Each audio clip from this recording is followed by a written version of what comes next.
இரவாமற் பிறவாமல் எனையாள் சர்க்குருவாகி பிறவாகி திறமான பெருவாழ்வைத் தருவாயே. குரமாதை புணர்வோனே குகனே சொற்குமரேசா அறநாளை புகழ்வோனே அவிநாசி பெருமாளே.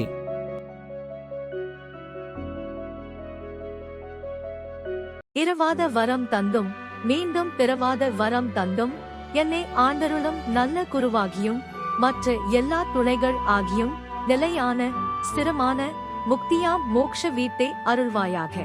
குரப்பெண் வள்ளியே மணந்தவனே குகனே புகழ் வாய்ந்த குமரேசனே அறம் பொருள் இன்பம் வீடு ஆகிய 4 புருஷார்த்தங்களையும் உபதேசிப்பவனே அவிநாசியில் வீற்றிருக்கும் பெருமாளே.